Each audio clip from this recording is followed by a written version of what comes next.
எல்லா தமிழ் மக்களுக்கும் என்னுடைய வணக்கம்.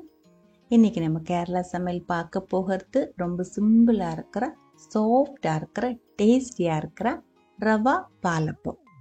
அதோட ரெசிபி இன்னைக்கு பார்க்க போகிறது ரொம்ப ஈஸியாக செஞ்சு எடுத்துக்கலாம். ரொம்ப ரொம்ப டேஸ்டியமாக இருக்குது. பிரேக்ஃபாஸ்ட்டாகவும் டின்னராகவும் இது சாப்பிட்டுக்கலாம். எப்படி செய்யலான்னு பார்த்துட்டு வரலாம். அதுக்காக 1.5 கப் அளவுக்கு பாம்பே ரவை நான் எடுத்திருக்கு. வறுக்காத்த பச்சை ரவை தான் எடுத்திருக்கு. வறுத்ததாக இருந்தாலும் ஒன்றும் ப்ராப்ளம் இல்லை. பச்சையாக இருக்கிற ரவை தான் ஃபர்மெண்டேஷனுக்கு இன்னும் கொஞ்சம் நல்லா இருக்கு. 3 பேருக்கு சாப்பிட்றதுக்கான அளவுக்கு தான் இன்னைக்கு நம்ம செய்ய போகிறது. 1/2 கப் அளவுக்கு வேக வச்ச சாதம், 1/2 டீஸ்பூன் அளவுக்கு உப்பு, 2 டீஸ்பூன் அளவுக்கு சர்க்கரை, கூடவே 3/4 டீஸ்பூன் அளவுக்கு ஈஸ்ட் கூட நான் இதில் சேர்க்கிறேன். ஈஸ்ட் உங்களுக்கு வேணாம் அப்படின்னா நைட் அரைச்சி வச்சதுக்கு அப்புறம் 8 to 10 மணி நேரம் ஃபர்மெண்டேஷனுக்கு வச்சிருச்சுன்னா நல்லா பொங்கி வந்துடும். நான் இப்போ உடனே செய்யறதுக்காக தான் ஈஸ்ட் சேர்த்துருக்கு. அரைக்கிறதுக்காக 2 கப் அளவுக்கு தேங்காய் பால் எடுத்திருக்கு. நம்ம இதில் தண்ணி ஊற்றி அரைக்கக்கூடாது. பாலப்பத்துக்கு தேங்காய் பால் ஊற்றி தான் அரைக்கணும். முதல்ல கொஞ்சம் ஊற்றி நல்லா மிக்ஸ் பண்ணதுக்கு அப்புறம் இந்த ரவை கொஞ்சம் ஊறிடும். அதுக்கப்புறம் இதே மாதிரி கொஞ்சம் ரவைக்கு மேலே பால் நிற்கிற அந்த ஒரு அளவுக்கு ஊற்றினதுக்கு அப்புறம் நல்லா மிக்ஸ் பண்ணி அரைச்சிக்கோங்க. அதில் இருக்கிற சாதம் நல்லா அரையணும், ரவையும் கொஞ்சம் நல்லா அரையணும்.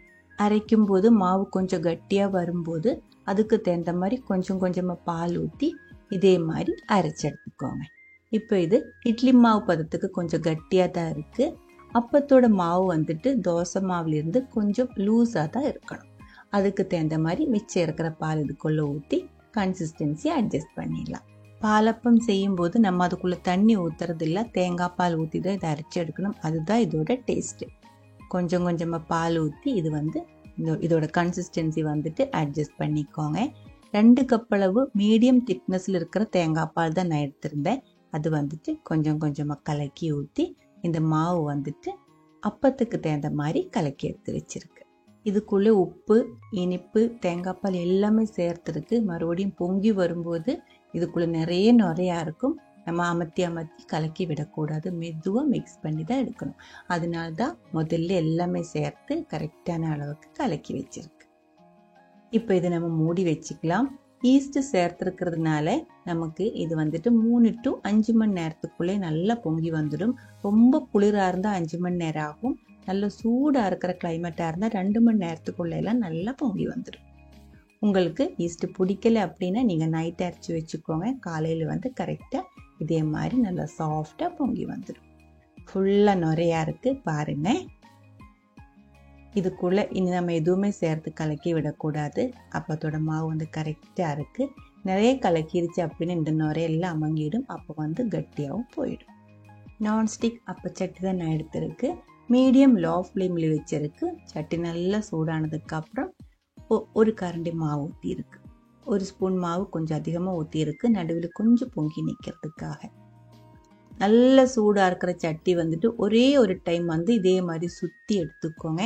அந்த சுத்தன மாவுக்கு மேலே மறுபடியும் சுற்றுறதுக்கு போயிடுச்சு அப்படின்னா அப்போ கட்டியாகி போயிடும். ரொம்ப இதே மாதிரி ஓட்டையாகவும் கிடைக்காது. கொஞ்ச நேரம் அப்படியே நிற்கட்டும். அந்த ஓட்டை ஃபுல்லாக வரட்டும். நிறைய ஓட்டை வந்ததுக்கு அப்புறம் நம்ம இதை மூடி வச்சுக்கலாம்.